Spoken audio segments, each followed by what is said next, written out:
on to the discussion segment of the program. Of course, we have a very interesting topic that we want to discuss. It's a burning issue. People have been discussing it. People have been having a whole lot of personal opinions on this. It's about the Supreme Court verdict on Bayelsa election. And of course, we have a public commentator here in the house, a former student union leader here in Ogun State, a former assistant to the state governor sometime, and of course a seasoned politician too, if you call him that way. And of course you always love him to speak when it comes to burning issues like this. Let me welcome Ife Kayode Akibodi to the program. Good morning, Ife. Good morning, Akim. Good morning, Nigeria. Of course, we're still expecting another person who is on his way, Bayo Durojaye, who is also a legal practitioner, so that we'll look at the legal angle to this whole issue. Good morning, madam. You are a politician and you've been on the system, being in the system for so many years. This kind of election, overturning the election results, has it happened before in Nigeria, or Bayelsa is the first state to experience this kind of a situation? Well, any sane society, issue of legality, especially in our client, comes to play most often after election or sometimes pre-election. It didn't happen here for the first time. You recall in Osun State when Prince Olagunsoye Oyinola was the governor.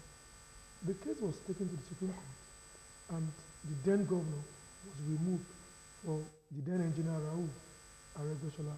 Eventually went ahead to become the second-time governor in Osun State. Not only that, engineer Segun Oni in Ondo State was also removed by the court, and Dr. John Kayode Fayemi eventually became governor of that state. And not only that, it happened in Ondo, in other states in the north, which I can't recall readily. But most essentially, is because that in our climb we're growing, democratically we're growing. A lot of pre-election issues should have been sorted before wasting resources during the election. And I do not also share the opinion that when voters make their decision, the court should, remove the popular opinion of the people. But then the court is the last hope of the common man, so they say. So it's not about Bayelsa. That happened in our states. Looking at the main issue why this election was thrown out is about the certificate of the deputy governor, so to say. So, is it a laid down rule that the sin of one can actually rub off on the two because it's a team? That is one. Two, why? I mean, will you want to say, are you worried that why did INEC are they not given that capacity to detect this enough even before the election? Let me start from the last one. It is not the duty of INEC to determine who the party presents. It is the responsibility of political parties to screen and present the very best for election. Okay. The person must be morally tidy and must be acceptable to the generality of the party lovers, the party members. If the party didn't do due diligence, it's for INEC to present to the electorate whoever the party presents to INEC. So no matter the certificate I present to INEC, they just file it the duty of INEC. to cross-check. It's not the duty of INEC. Okay. The duty of INEC is to supervise the party primaries to ensure that, the primary elections are held. Okay. According to the Electoral Act. And once that is done, the INEC present the candidate as presented by the party to the people. Okay. Now, the duty of political party is to do due diligence, check the certificate, screen before approving. I've been through this process a lot of times. Even as at 2019, I went through the primary of the political party and I won the party primary. And they send people from Abuja, they check all our certificates, and don't forget that whatever certificate you present to your political party, you have to go to court to go and do certified true copies, and the court must stamp it, that whatever certificate you have presented is seen to be true. So I think the problem has to do with our leaders who are not conscious of the fact that we are evolving. Those days you can present an Oluwole or a Toronto ticket, and they can get. So do we have an established rule that says a sin for one could mean it's a joint ticket. Okay. None of those tickets can fly in isolation. Okay. You know, that's why the Supreme Court said that the ticket has been infected. Just like when a part of your body, a kidney is infected, the likelihood for the second one, if it's not properly taken care of, to be infected. And then the whole system gets collapsed. So it's a joint ticket, it cannot fly. Because the deputy governor didn't contest on his own. Oh, okay. It's a joint ticket between the deputy governor and the governor. So maybe they even got more votes because of the popularity of the deputy governor. It is possible. It's possible. It's possible. It's because they're possible. from different senatorial districts.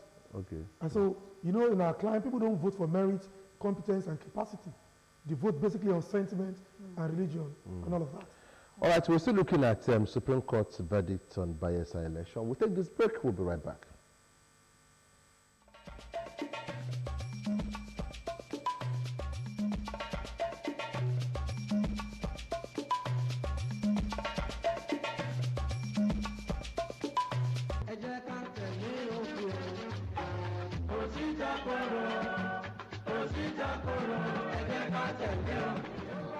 ọ̀rọ̀ àlàáfíà ìlú tí ìwà mi bá máa tako gbogbo àwọn eléyìí tí ọlọ́pàá ò bá ti rí díẹ̀ fi múlẹ̀ wípé lágbájá yìí nǹkan tó ṣe ń kọ́ ó tako òfin lórí ọ̀rọ̀ security ni o àbí ìwà ọmọlúwàbí ni o àbí ọ̀rọ̀ nípa ààbò ìlú ni o àbí ọ̀rọ̀ nípa àlàáfíà ìlú ni o tí wọ́n ti rí gbogbo eléyìí mú wa ọlọ́pàá ò lẹ́tọ̀ọ́ láti kàn gbẹ́gìjà sínú ilé wa.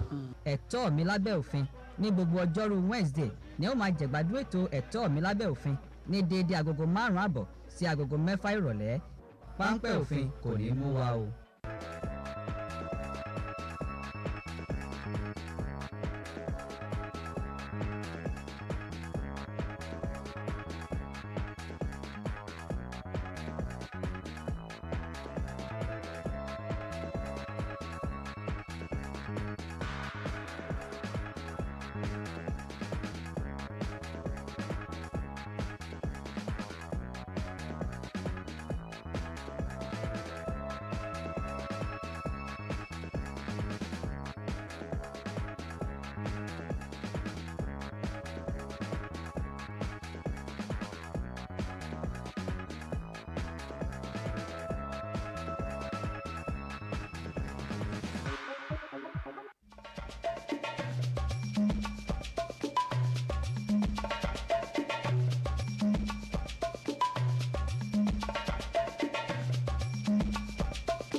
All right, welcome back. We're still discussing Supreme Court's verdict on Bayelsa election, and we have Ifekayode Akibode, a journalist, former student union leader, an essay to a governor in Ogun State, and also a politician here with us.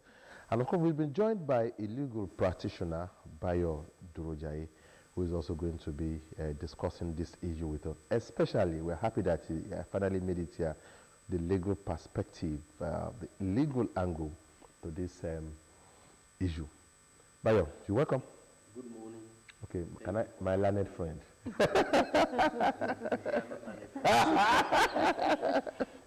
We'll be learning from you this morning. Because this Bayelsa election, looking at the legal angle now, do the Supreme Court, do they have that power to overturn election that has been concluded, election that has been counted, and people have known their governor in court, and that before the next the swearing in day, it was removed? Do Supreme Court have that sole power to do that? Yes, post-election matters are solely within the jurisdiction of the courts. before elections and during elections, INEC have powers to do a lot of things. But immediately elections ended, if there's any grouse, the only place that a candidate or anybody has to go and vent his anger is the courts. So, if you look at your question, the Supreme Court has the power to decide, to upturn. If you look at the trend of things, even the Court of Appeal upturned the decision of the tribunal. So it has progressed from tribunal to Court of Appeal, then the Supreme Court. So the Supreme Court has power to decide whether this person is duly elected according to the process of the law or not. So the Supreme Court is seized with that power, and they have exercised that power. And I don't think anybody can question that, because that is the Supreme Court. Okay, you want to come in with a question? Go ahead. I was going to ask, before now, the appeal court was on the case. Why did it take that long before the Supreme Court can come out and say, this case is something we want to come in now and do the needful? Why is Supreme Court coming in at that moment? You see, I want to also understand that when it comes to judicial process, it is not something we should rush. We should always have this mentality. You know, the idea is, if a matter is taken to court today, then tomorrow judgment should come out. Our judges are not abracadabras. They are not magicians. They have to look at every fact placed before them. And, you know, the time, in fact, this is a very fast judgment. As far as I'm concerned, it's a very fast judgment. You know, it was just, was around November, the judgment of the Court of Appeal. But as we have it now, the judgment of the Supreme Court for me is fast. And don't forget that when you even placed some of this fact before these judges, they will need time to read. They will need time to look at the fact. They need time to look at a lot of processes and documents before them. So I don't believe that it was late. It is right on time for the Supreme Court to take that decision. Unfortunately, you know, because of the way we look at it, we were looking at it from the point of view that they should have done something before the swearing in was closed. No, because justice also rushed. It's not justice. So sometimes we should understand that these judges need time to take the processes and the fact before them, you know, so that they will not rush justice, and at the end of the day, there is miscarriage of justice. So I don't believe it is late. I don't believe it is late. If we want to say, well, it is even still better for the governor that was, that the judgment came against, that at least he has not taken the oath of office before this happened.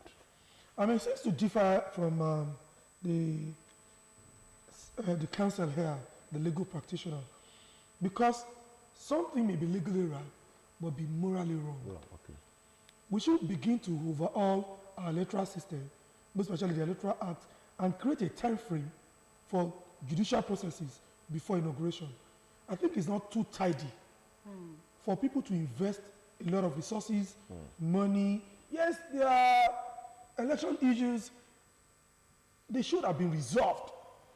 And legality or otherwise should have been decided long before, you know. Don't forget that this thing happened less than 20 hours to the inauguration. In fact, the then governor-elect was seen rehearsing. Virtually all the hotels had been booked, the program pamphlet had been done, everything had been put in place. And then 20 hours before the inauguration, the Supreme Court judgment, nobody can falter, because there's a Supreme Court is the final arbiter in judicial process in the country. And whatever they say is final. But we're also saying that apart from the legal dynamics and the perspective to it, I think that maybe the National Assembly, you know, should, you know, reassess the Electoral Act and create a time frame for the legal processes that determines election issues in Nigeria. So Ifekayode, we know that you're a politician. Yes, and I am. You always defend your Constitution. friends. It's not about that. I'm first of all, let me ask you. Exactly what he's doing. I'm a journalist.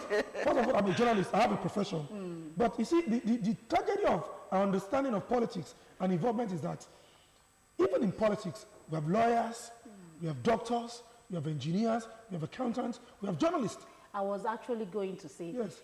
is this politician, are they going to be blamed now, or we are blaming the legal? Everybody's to be blamed. Yeah. Everybody's to be blamed. You blame a man who knew in his heart that was not competent, was not qualified. And don't forget that this man had been councillor, he had been a council chairman, and I ever had as presently a senator of the Federal Republic of Nigeria. Yeah. And then you've done this thing over the period of years with multiple identity. And then you're escaping. There's always a time for everything. And the law will catch up on Now, you. yes, you see, the law, you can't continue to do these things. How can one man has about 9, 10 names? And then you are presenting yourself all the time for the election. And don't forget that the DSS should be part of those who will check the names. The political party in particular. And they did primaries. But unfortunately, the way it is done in our own system is that, he's a person, he's a party leader. Exactly. Even though they will serve from the National Secretariat, we just said, most distinguished, they won't be able to do anything. But I think for me, as a journalist, as a politician, I like the fact that anybody who is going forward will be careful, will have a rethink that you must be morally tidy, you must be intellectually tidy before you go forward for election, beyond what money can do. Because our country has a serious challenge of leadership. And that is why we are where we are today. Because people who have questionable character, people who are intellectually bankrupt, people who are morally bankrupt, people who do not have ideas of how to run a state are going forward. When we have the best of brains becoming, their subordinates. It should not be so. Okay, Barrister, now, cases are won based on arguments, superior arguments, and of course facts. What do you call it in the law court? When you bring facts and evidences.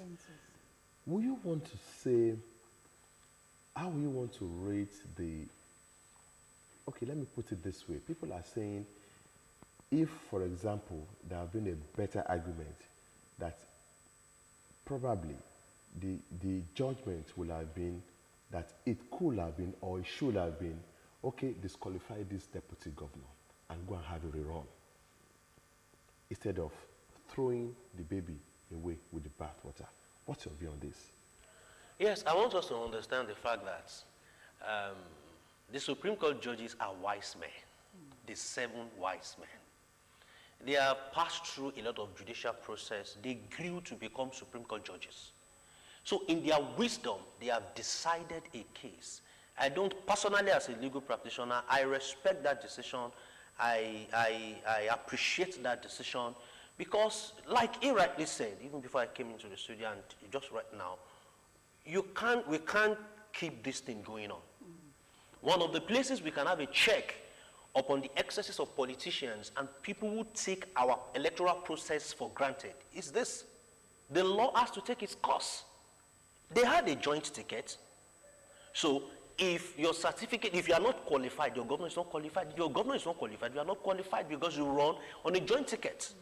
So the decision could have gone another way that is better.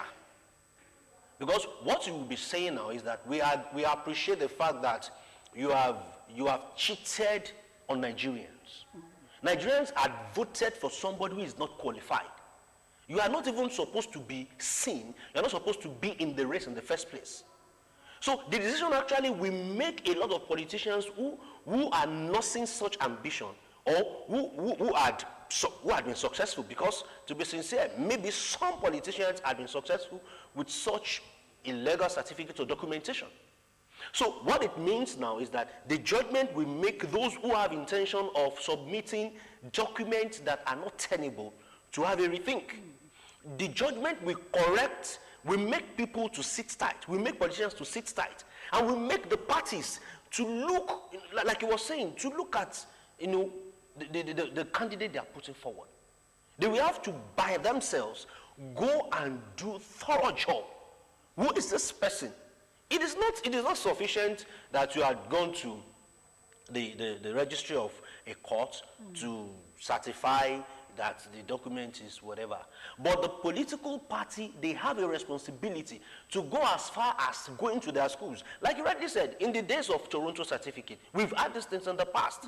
That people will get even to the place where our laws are made with a fake certificate. So this judgment is such that I respect, and I want to say it couldn't have gone another way than this way. The way is you are disqualified and your governor is disqualified because the ticket is joint ticket. If it is joint, it joins you. At that particular point in time now, we don't expect the Supreme Court to begin to separate. No. Okay. We don't expect the Supreme Court to begin to separate. So I respect that decision. In fact, if you look at the decision of the Supreme Court in the last few months, the Imo decision in respect of Bayelsa, you will see that the Supreme Court is really now helping our political process. And I'm glad about that. Okay, I'm really glad about that. Barrister Bayo, I want to ask you, according to the story we've heard, the disqualified team, actually, the deputy governor actually went to court and swore an affidavit. So what is the place of affidavit in this case? Thank you. That is an additional offense. Wow. You see, in electoral law, exactly. It's, in electoral law, there are, if you commit offenses, you're supposed to be prosecuted. It lied on the oath. Yeah. That is an additional crime on its own. And one of the things that we should look at this point is, will he be prosecuted? Because it is a case of sin upon sin, if I may use that word. You understand? So if he had gone to court and lied under oath, he's liable to be prosecuted in the court of law. And you can imagine, because the implication is that if he had gone scaled through, the implication is that we will have had somebody who is a liar as our leader. So what is the way to correct it? The way to correct it is by the way of this judgment, and then we must make sure that politicians are now brought to book. When we have politicians, breaching the provisions of the law, you should not sweep it on that. The judgment has gone the way it's supposed to go in terms of politics, in terms of you can't become or you can't be sworn in as the governor and deputy governor of the state. But however, you have committed a crime under the law, you are supposed to be prosecuted. So that is a crime on its own. And if the law should take its course, the deputy governor is supposed to be prosecuted on that because you have lied under oath. All right, it's a big one, and so we'll expect people to contribute or ask questions. We're discussing Bayelsa, the Supreme Court's verdict on Bayelsa, and we have two wonderful gentlemen here. So the number will be on your screen, but I'll come to Ife quickly. Why do we want to say most of our politicians need psychological cleansing? Because when you look at what is on ground, even a school certificate without any pass is enough for you, just for you to say, I went to secondary school, which I think the person we're talking about went to. It's enough for you to just, to actually make you qualify to contest at that level. I think we should de-emphasize the issue of politicians and certificates. It's a global issue in Nigeria. Akim, you'll be shocked that most of the government parastatals, even the banks, even the legal profession, the lawyer here will not tell me that he had not seen a man who was not called to bar, practice as a lawyer for multiple of years, and appear before judges in Nigeria. Is that a politician? No. No, those are things that happens when you have people who do not realize that one day, every day is for the thief, one day is for the owner. We have seen cases of people who are not qualified doctors performing surgery on people in this country. Are these politicians? It's a Nigerian question. Because that's why you find people who probably are auxiliary nurses or what they call Bamabere will establish an hospital and be instituting health on people. So it's not about politics and politicians. It's a Nigerian factor. Okay. And then we should begin to de-emphasize needlessly the issue of certificates in Nigeria. It's about competence, capacity, and character. Because you see, in this country, once you said, I have PhD, have MSc, people look at you, we kind of, he's extremely intelligent. Or, he's a lawyer, he wears the wig and the gown. It doesn't still mean a lawyer is more intelligent than another person in another profession. But because they say he's noble, are you telling me all the lawyers are noble? You don't get. You see, I think we should begin to de-emphasize certificates and begin to look at capacity and competence. What do you have to offer the people? Because if you look at this deputy governor's issue, he had one name in primary school, another name in secondary school, another name in the university, and them at master's level. Not like the guy is not even educated. But only God knows what actually happened along the line. Someone will be Adegi something, the next will be Degi something, another one. It was just changing names, you know. And the question is, why was he changing those names? What were the issues? Because we don't do thorough and due diligence in Nigeria. So I don't want us to limit this issue of morality on politicians. Don't forget that the former Speaker of the House of Representatives was the man that the man from the north that President Obasanjo pardoned was also caught in certificate scandal with his Toronto. That man that Salisu. was it Salisu? Salisu Buhari. Salisu Buhari, yeah. You know, was also removed. We should de-emphasize. It is not about politics and politicians. It's about the Nigerian factor. I can tell you for free that if they do in most of the government parastatals, some permanent secretaries do not have certificates, and they are sitting at top government agencies today. You will see somebody who was not even called to bar appear before a judge, and before if there is no petition, he will quote relevant laws, and they are winning cases. And whereas somebody who was legally called to bar will be losing cases against a man that was not called to bar. In fact, the case, I'm coming to you. With Are you saying that has not happened before? It does happen, but if I may say something. Yeah, go ahead. You see, I believe that a country cannot go beyond the level of its leadership. So if you are talking about... That's that it's leadership issue. It's leadership issue. For me, it is leadership issue. Because the politicians, in fact, when we begin to see stories in which people get to the, hallowed chambers without having a certificate, then what is the story? How weighty is it when you're talking about somebody at the primary school level, secondary school level, or the university? Because if somebody who has the opportunity to get to that level has been able to get to that, then it's a question of leadership. So we can't go beyond the level of our leaders, because our leaders, they have a capture, they have a picture, they have a representation that we have imbibed. The followers, it is because it happens to the leaders that the followers are doing it. The leaders, see, the truth is, who are the leaders? The politicians. Yeah. And they can do and undo to become. I don't want us to get these things to issue of argument. I think it's a function of the values. It's a Nigerian thing. I don't see parents who will go and be looking for special centers for their children to pass white examinations. Do we have a process by which our leaders check these things? If our leaders are doing it, why do we question followers? No, I think it's a function of individuals and values. Our value system. We can't bring them down now. It is our leaders that should correct, that should lay a foundation for values. You understand? No, we are getting it all wrong. They should. That's my position. I was going to ask if before I come to you that now this landmark judgments, talking about Imo, talking about Bayelsa, will you say we have more confidence in the judiciary now? I, as a person, believe so much that Nigerian judiciary has done fairly well in the recent years. You see, it's not about what is morally right, it is what is legally right. If it's about morality or party affiliation, I may disagree. But if it's about preservation of the democratic process, I will agree.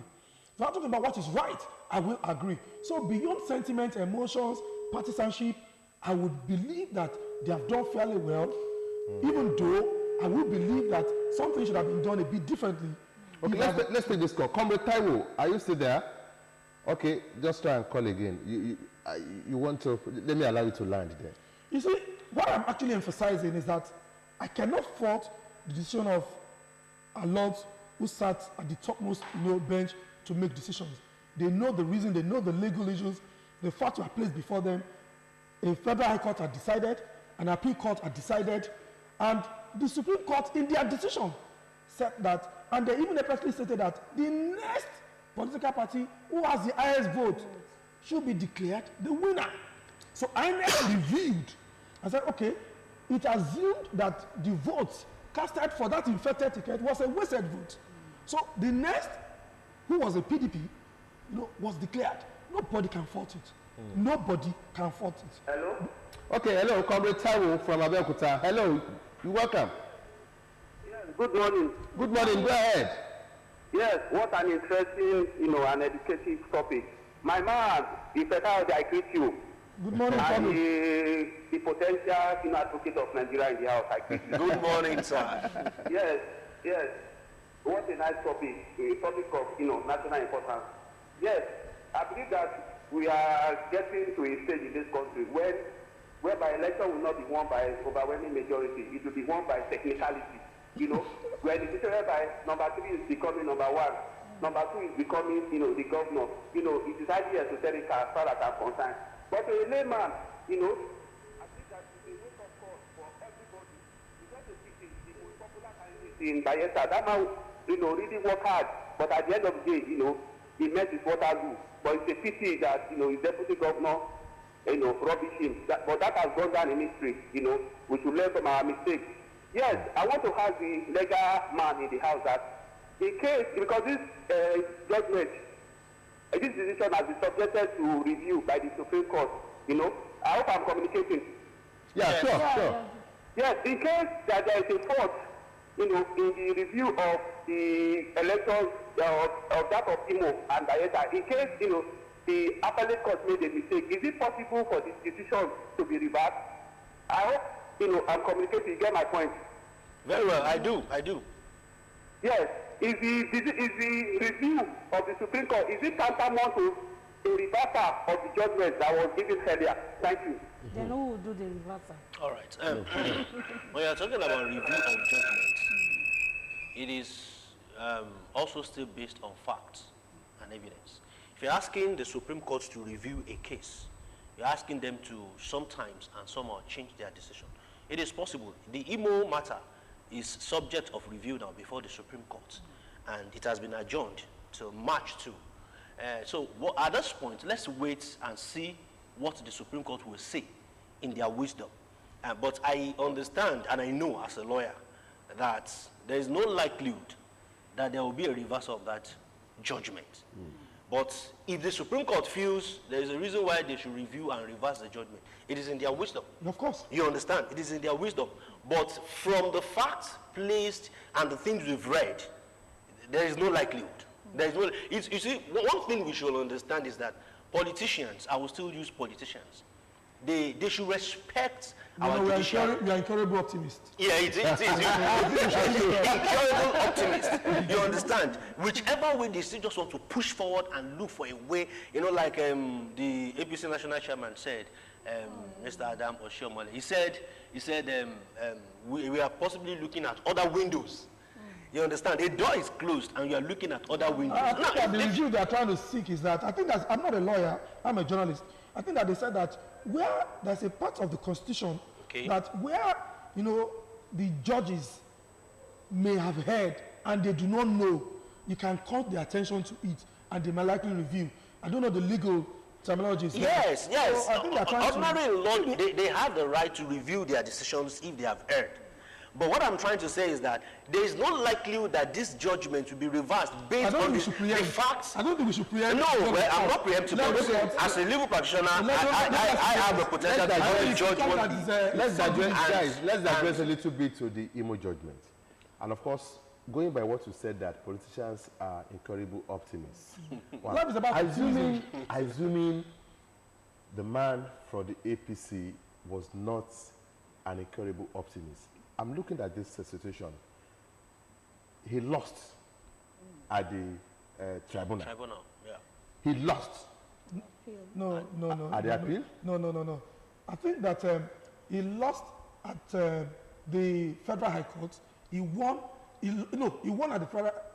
I think he won at the Federal High Court. He lost. I'm talking about the Imo judgment. The Imo judgment. He lost at the tribunal. Lost at the appeal. It was the Supreme Court. It was the Supreme Court that turned. And now, from the legal angle, I would want to see why did the eyes of the law not see it the way the supreme wise men eventually saw it at the I end? think I'm familiar with that case. At the tribunal and at the appeal court. You see, one of the things we need to understand is that the reason why we have all these levels of judges or these levels of benches is what we have discussed, the issue of review.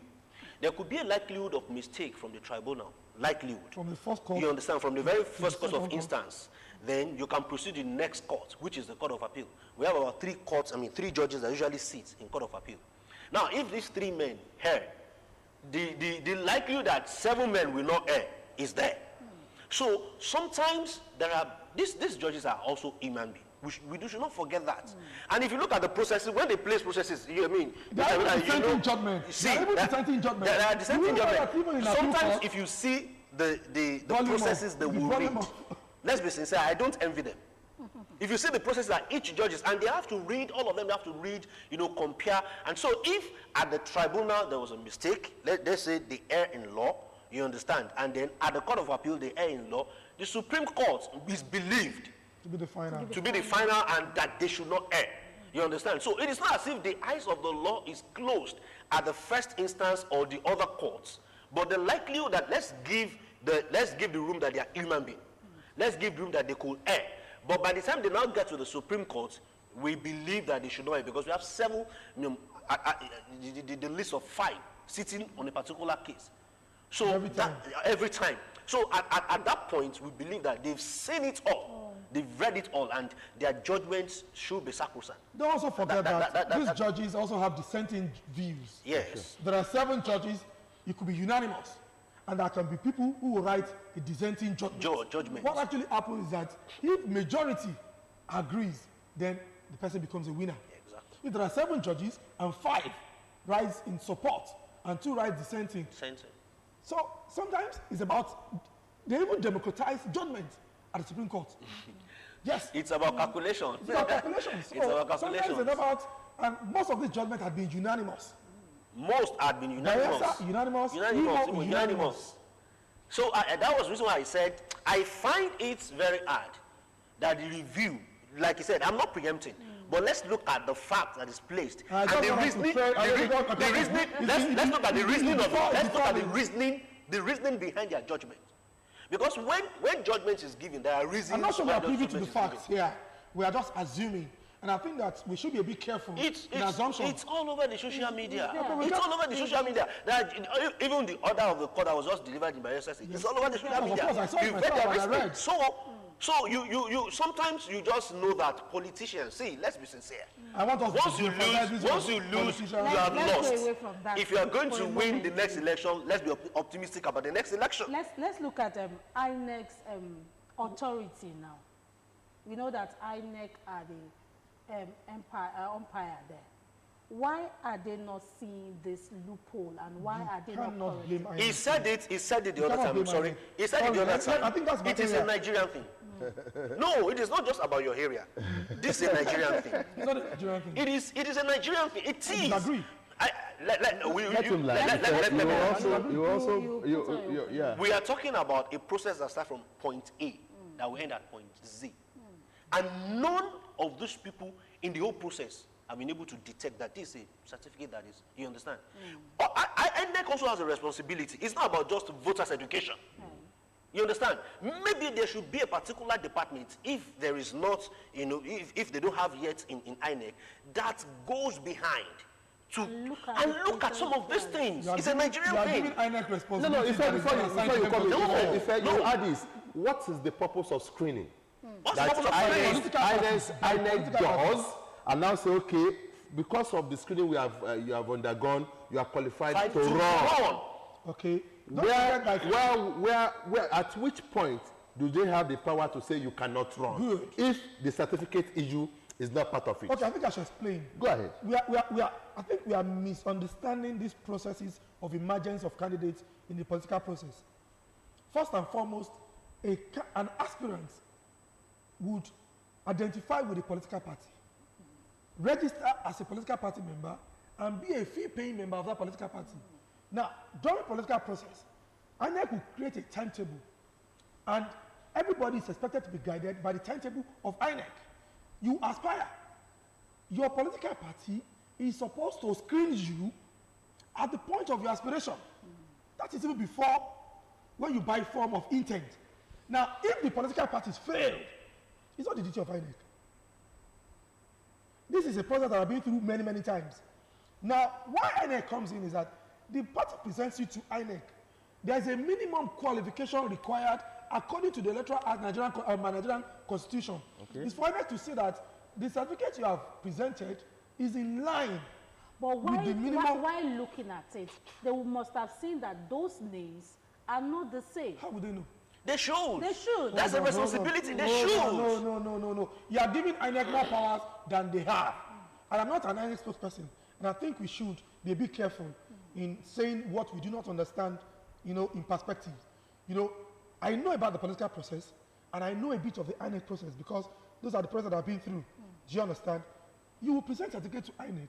It's for INEC to say the minimum certificate you need is an O level to aspire. And so once you present an O level certificate, and you have done certified true copies from the court, who is INEC to say that what the court has certified to be true is all right? No, I Hold disagree on. with that. I disagree And with then they also put a window.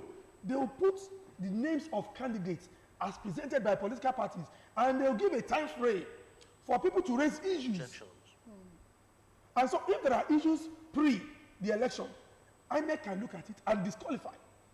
But if nobody raises issues at that given period, the window time, INEC doesn't have, so you have to go to court. It comes back to what I said, that if you have to start the process from point A to Z, and no, your party did not do due diligence. I think we should put it in the INEC, doorsteps you of the understand? political Because party. really, That is what I think it is important at this point. I agree, you understand? We have to put it at the doorstep of the political party because they have failed woefully. Because if you are presenting a candidate forward, you must be able to, stand for the integrity of that candidate. I agree. However, it moves from that point. It moves. I mean, like you already said, I'm not a politician, I'm a lawyer, but we know some of these things. He had contested all through until he wanted to become the deputy governor of a state, and INEC had handled documentations. What stops INEC from, even citing it and identifying that there are discrepancies in the names that were used in previous elections? INEC has such power to raise. They can question it. You understand? So if it goes and it goes on like that, the court now, it is only the court. We now Let me leave play the it to devil's court advocate. to What of it when it presented for council discover elections? it. The first certificate he presented was a school certificate. And then in subsequent election, he says that he had acquired additional qualifications. And he presents another certificate. Different name. Different names. No, Different- the that's names what are I'm not, saying. look, the That's names what are not I'm saying. entirely different. Different The names. names are not entirely different. If you are not very observant, you might not know. It's just like saying Abdul Hakim, Adi Abdul Hakim.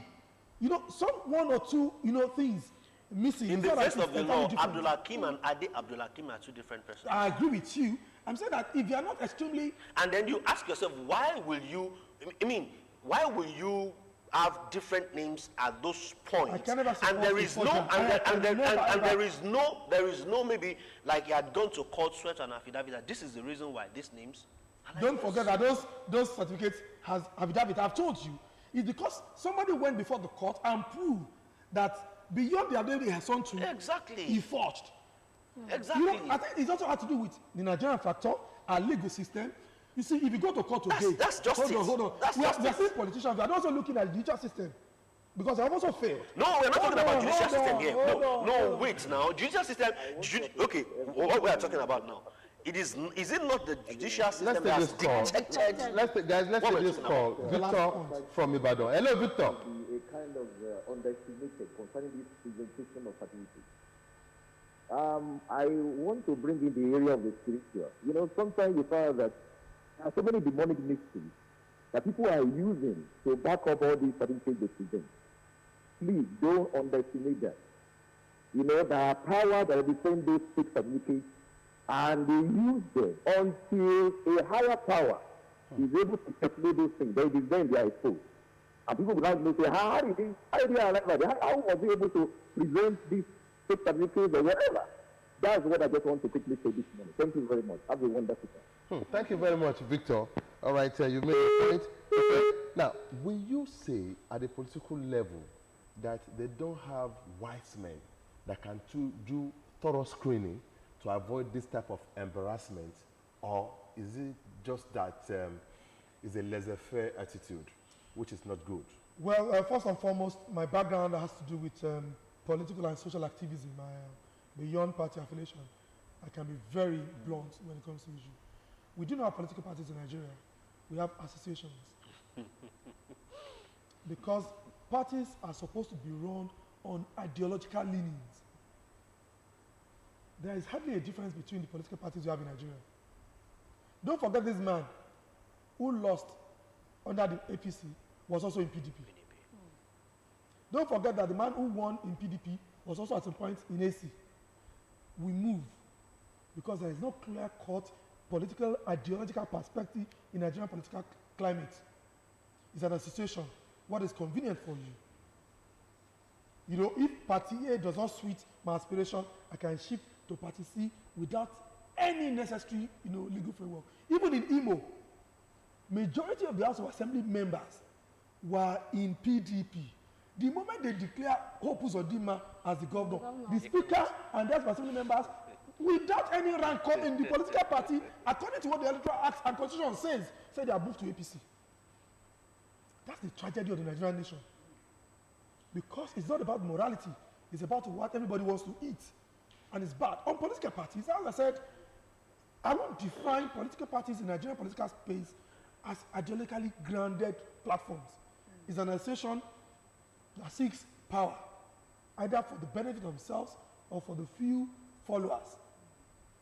But in a thorough situation, when the issues, in the days of the Awolowas of the action group, where the best of the brains would even identify with the leader in academics, in health, in education, they will sit to create the blueprint upon which a government will be run.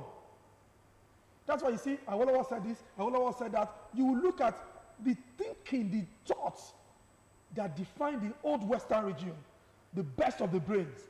What do we have here? When you show some level of loyalty, or you stole money from somewhere, you can go to your ward and spend money and buy cars for people, you become a leader.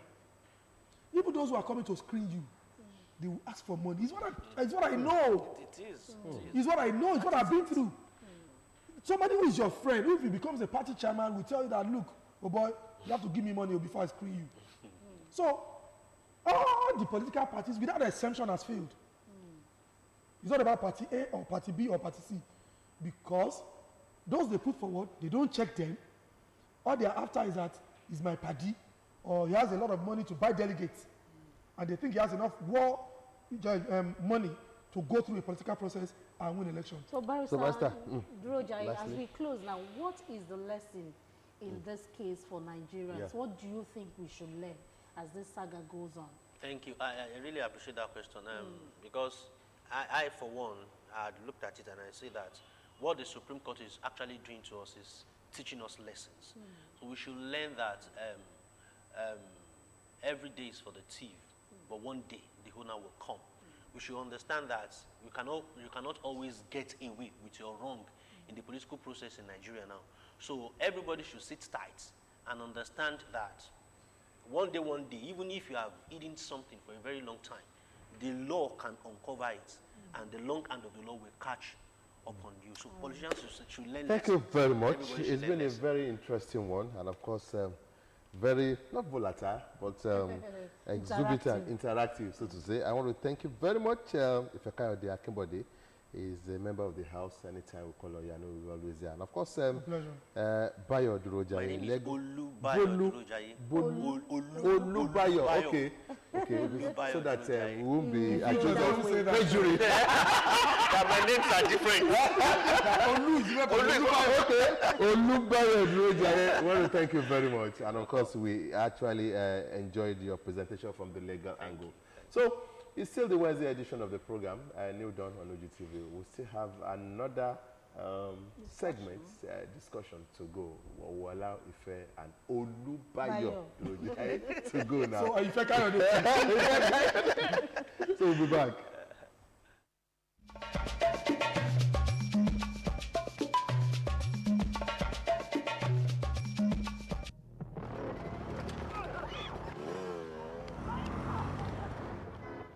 Wow. Please, you guys need to come and see this thing. So there's this guy in my area called